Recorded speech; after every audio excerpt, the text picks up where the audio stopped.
주님과 함께하는 교회에서 보내드리는 이른 아침 햇살 받기 프로그램입니다.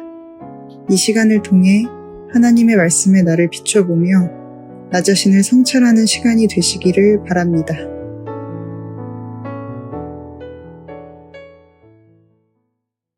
이른 아침 햇살 받기 시간입니다. 오늘은 어제 말씀드린 대로 우리가 열왕기 상하, 역대기 상하를 살펴보면서 이제 남유다와 북이스라엘이 어떻게 멸망돼 갔는지에 대한 얘기를 정리했습니다. 이제 그러면 하나님의 선택에 대해서 우리는 어떻게 바라봐야 될 것인가 한번 생각해 보도록 하겠습니다. 구약에서는 선택은 분명히 혈통과 언약 공동체로 표현됩니다. 실제 역사로 아브라함의 12지파, 즉 아브라함부터 시작돼서 이제 야곱까지 와서 12지파. 그래서 현실적으로 남아있는 것은 이제 유다와 베냐민으로 된 남유다에 귀속된 북쪽에 있는 10지파들이 성전 중심 신앙으로 모인 사람들. 가장 중요한 게 이겁니다. 성전 중심 신앙, 예루살렘 성전 신앙. 근데 요한계시록에서도 예루살렘 성에 대한 얘기를 다시 하는 거죠. 거룩한 성 예루살렘. 이제 그 예루살렘 성전이 의미하는, 솔로몬이 지은 성전이 의미하는 것에 대한 상징성을 우리가 좀 봐야 되는 것이죠. 그것이 무엇을 의미하는가? 하나님은 그 성전을 통해서 무엇을 깨닫게 하려고 했는가? 그래서 실제로 유대인이다라고 하면 이제 이런 사람들이 통칭으로 됐고, 사마리아는 혼혈이어서 성전 언약에서 이 탈대 사람들을 표현하고 있다. 결국 구약에서는 혈통적으로 아브라함의 자손을 선택이라고 얘기했고, 그들은 할례를 받았고 성전 중심의 신앙을 했고, 그리고 율법을 준수했습니다. 그리고 모두가 이렇게 율법을 중심으로 해서 공동체를 형성했습니다. 그래서 이들에게는 소속감이 정확하게 있었습니다. 선택은 역사 속에서 특정 민족 집단으로 형성되는데 그들이 이미 율법을 중심으로 해서 움직인 유대인들이었습니다.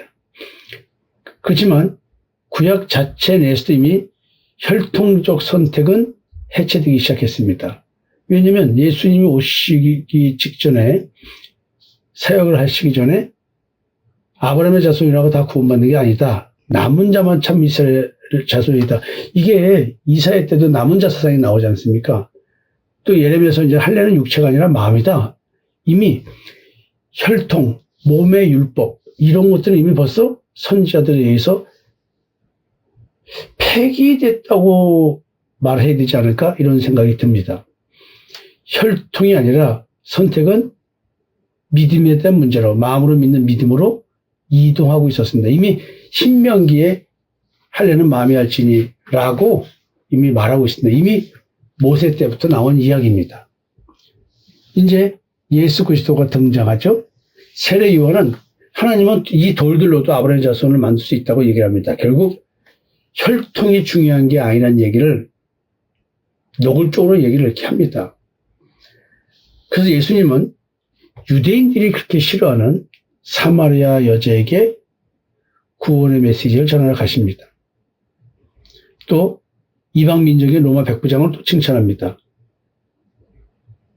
바리새인들에 대해서 험악한 말씀을 하십니다. 외식하는 서기관과 바리새인들이요, 이렇게 얘기를 합니다. 화이스 진저, 외식하는 바리새인과 서기관들이 이렇게 말을 합니다.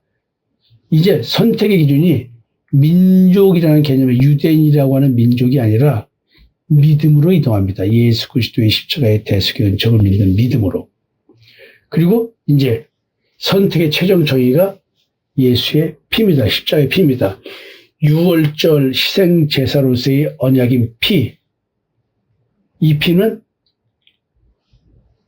구약에서는 이스라엘 율법을 준수하는 이스라엘 백성들에 대한 것입니다. 그러나 예수는 많은 사람을 위하여 흘리는 피, 언약의 피입니다. 이 피는 짐승의 피가 아닙니다. 더 이상 민족, 유대인이라고 하는 제한된 것이 아니라 예수 믿는 모든 자에 대한 이야기입니다. 성전 제사는 폐기되고 십자가의 죽음으로 말미암아 영원한 속죄제를 드린 염소와 송아지 피로 죄상을 받는 것이 아니라 단번에 자기 피로 성소에 들어가신 거죠. 지성소에. 그래서 결국 선택이라는 것이 무엇인가? 구약식으로는 아브라함의 혈통, 이것이 이스라엘이 됐고 이것이 남유다가 됐고 이제 유대인으로 통칭을 됐습니다. 북지파까지 합쳐가지고. 신약에서는 그리스도의 피, 십자가의 죽음, 부활에서 부활, 그 십자가의 피, 그리고 예수를 그리스도로 믿는 그 믿음, 십자가의 대속의 은총을 믿는 믿음, 이것이 새 이스라엘이 됩니다. 바울은 결정적으로 로마서 9장에서 육신의 자녀가 하나님의 자녀가 아니고 약속의 자녀가 하나님의 자녀라고 이야기를 합니다. 또 역사적으로는 사마리아는 혼혈이기 때문에 선택해서 탈락됐었지만 예수님은 사마리아 여인을 구원하러 가십니다. 구원의 첫 수혜자가 사마리아 여인이었습니다. 또 선한 사마리아인의 비유를 하면서 윤리적인 문제에 대해서 제기를 합니다. 사도행전 8장에는 사마리아에 성령이 임했다는 얘기까지 들립니다. 그래서 예수의 피는 선택해서 탈락한 자들까지도 다시 회복시키는 피였습니다. 그래서 결국 선택 교리를 아브라함부터 쭉 훑어보면 다른 것인가 할 때 히브리서는 그렇게 얘기하지 않습니다. 전부 다 믿음에 대한 얘기로 아브라함부터 얘기를 합니다. 노아의 홍수 얘기하면서 노아 얘기도 합니다. 믿음, 의롭게 되는 것이 무엇인가에 대한 얘기를 합니다. 결국 구약에서의 선택은 역사 속에서 민족의 생존 문제였고 십자가 이후에는 영원 속에서의 존재의 구원 문제로 바뀌었습니다. 민족이라는 생존 문제, 즉 수많은 열광 속에서의 이스라엘 선택이라는 문제가 이렇게 표현되고 있었지만 십자가 이후에는 옛사람은 십자가에 못 박아 죽이고 새 사람 되게 하는 새로운 피조물 되게 하는 존재의 구원 문제로 선택의 문제가 바뀝니다. 아브라함의 자손은 더 이상 유대인이 아니란 얘기죠. 그리스도의 피에 참여한 자들이 아브라함의 자손이다. 어마어마한 선택의 개념에 변합니다. 신약에서는 선택의 민족 개념이 아닙니다. 새 창조, 새 인간, 새로운 피조물, 거듭남, 존재의 변화에 대한 이야기입니다. 그래서 성경은 끊임없이 혈통적 이스라엘 실패했다. 종교 이스라엘, 즉 율법적 이스라엘 한계가 있다. 그걸 통해서 깨달을 것이 있다. 그것은 그리스도다. 따라서 참 이스라엘의 완성, 그것은 그리스도 안에서 완성된다는 얘기를 하는 것입니다. 결국 창세기서부터 예수님이 오실 때까지 십자가의 대속의 은총이 감추어졌습니다. 왜 하나님은 십자가의 대속의 은총을 처음부터 명확하게 드러내지 않으시고 역사 속에 감추어 두셨는가? 이런 생각을 또 해볼 수가 있죠. 십자가는 제가 볼 때는 숨겨진 것이 아니라 우리들이 이해할 수 없어서 감추어진 것이 된 것이 아닌가 생각이 됩니다. 하나님의 비밀, 그리스도의 비밀, 그리스도를 통해서만 주어진 계시, 이것은 제가 창세기서부터 보니까 1장 1절부터 보니까 십자가 얘기가 다 널려져 있습니다. 십자가의 죽음 얘기 다 널려져 있습니다. 근데 왜 사람들이 이거를 모를까요? 왜 이런 얘기를 안 할까요? 간단합니다. 이해할 수 없어서 그렇겠죠? 그 사람한테는 숨겨졌지만 저한테는 숨겨져 있지가 않네요. 그 희한하죠? 그래서 성경이 말하는 감추어졌다. 비밀이 감추어졌다. 이 세상에 있는 통치자들은 이걸 알 수 없다고 말합니다. 그들이 알았다면 영광의 주를 십자가에 못 박지 않았다고 얘기합니다. 고린도전서 2장 8절 얘기죠. 하나님이 일부러 정보를 은폐한 게 아니라 십자가의 대속의 은총을 믿는 믿음의 의로 구원에 이른다. 이게 존재의 변화를 가져오는 것이다. 양심을 올바르게 한다. 이런 식의 표현들은 우리 이미 선악을 알게 나무의 열매를 먹은 존재의 인식 구조에서는 역설적이기 때문에 말이 안 되는 이야기이기 때문에 이해할 수 없는 감추어진 계시입니다. 이것은 하나님께서 성령을 주셔서 예수의 피뿌림이 있어서 내 안에 그리스도의 형상이 나타났을 때만이 이해될 수 있는 것입니다. 인간은 항상 십자가를 이해할 수 없는 이유가 뭐냐면 모든 종교의 이데올로기는 뭐냐면 강한 신이 구원한다는 얘기고요. 권력이 강하면 그 강한 권력을 가진 나라 또는 그 나라를 승리하게 만든 신이 있다고 한다면 그 권력이 곧 정의가 되고 승리가 지리가 됩니다. 그래서 왕들이 다른 나라의 신을 섬기게 되는 이유가 여기 있다 그랬죠. 그렇지만 십자가는 강함이 아닙니다. 패배입니다. 십자가의 죽음이니까요. 근데 패배가 구원이고 죽음이 생명이고 저주받음이 축복입니다. 인간 논리와는 정반대의 역설적 논리를 갖고 있습니다. 십자가는. 그 십자가의 도는 멸망하는 자들에게는 미련하게 보인다는 것이죠. 율법주의자들에게는 미련하게 보인다는 거예요. 그래서 사실은 구약에서 그리스도를 얘기할 때에는 지금 우리가 성경에서 보는 그런 그리스도를 바란 건 아니었습니다. 구약에서 바라본 메시아는 로마를 쫓아낼 정치적 메시아였습니다. 다윗형 왕, 원수를 심판하는 나라를 회복하는 다윗의 모습을 통해서 왕 다윗을 통해서 보여주는 그리스도의 형상은 정치적 메시아였습니다. 그런데 예수님은 로마에게 처형당한 실패자입니다. 메시아의 개념 자체가 붕괴되어 버립니다. 그럼 이런 것들 하나님 왜 처음부터 명확히 안 가르쳐 주셨을까요? 인간이 감당할 준비가 안 돼서 그랬을까요? 요한복음 16장 10절에 예수님은 이렇게 말씀하십니다. 예수님께서 우리들에게 해줄 말씀이 많으신데 우리가 감당하지 못해서 말을 좀 다 못해준다는 거예요.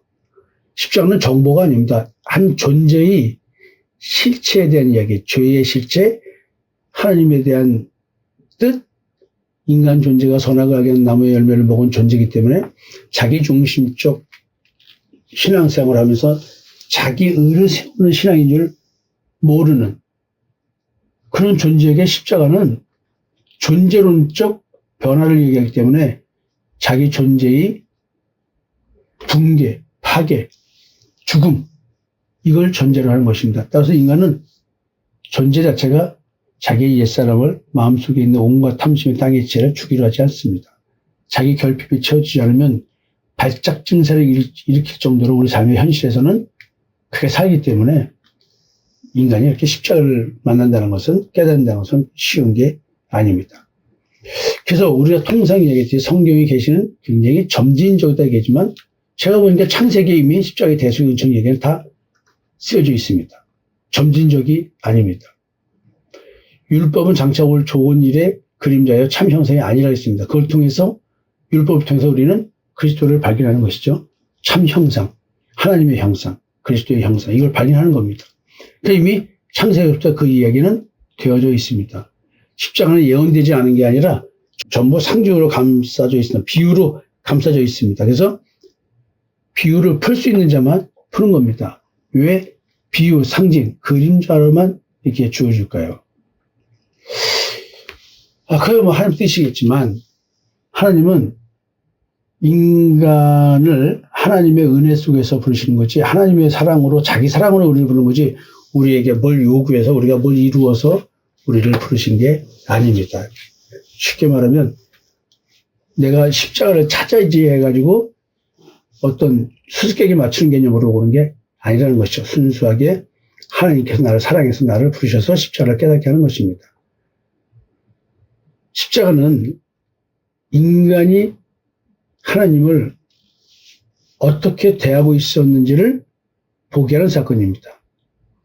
십자가는 공의 하나님께서 선악을 하게 나무의 열매를 먹고 하나님을 배신한 자는 반드시 죽인다는 그 공의가 적용되는 것입니다. 우리는 먼저 육신이 죽기 전에 영적으로 십자가에 나의 모든 존재를 못 받고 육신은 그대로 있지만 나는 바뀌는 것입니다. 이게 새로운 피조물이죠.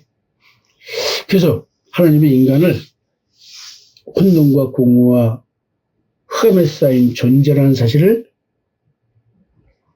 자기 존재 인식하고 통찰하게 해서 옛사람을 십자가에 죽이지 않으면 안 된다는 사실을 깨닫게 해줍니다. 십자가는 우리 존재가 어떤 존재인지 죽을 수밖에 없는 진노자라는 사실을 깨닫게 하고 그 십자가를 통해서 대속의 은총을 믿는 믿음으로 구원받는 것을 깨닫게 합니다. 그래서 십자가는 우리에게 설명해서 될 것이 아니라 내가 겪어야 될 사건인 것입니다. 그래서 말이 아니고 나에게 이루어지는 하나님의 역사인 것입니다. 이 역사, 이스라엘 역사를 통해서 우리에게 이걸 얘기해주고 계시는 것 같습니다. 십자가의 대속은 제가 보니까 창세기 1장 1절부터 쭉 얘기하고 있었는데 우리가 그것을 내 존재가 그걸 볼 수 있는 존재가 아니기 때문에 감춰질 것입니다. 그래서 비유를 풀 수 있는 것은 비유를 푸는 치를 받아야 되는데 그 치가 예수의 피며 성령이며 내 존재 인식과 자기 통찰인 것입니다. 여러분 좀 어려운 주제를 개괄적으로 말씀을 드렸습니다. 왕들을 통해서 그 왕들이 하나님 옆에 어땠는가, 하나님과 어떤 관계를 맺었는가를 보시면서 왜 하나님은 다윗 왕을 하나님 마음에 합한 자라고 표현했을까? 이걸 한번 이해해 보셨으면 좋겠습니다. 감사합니다.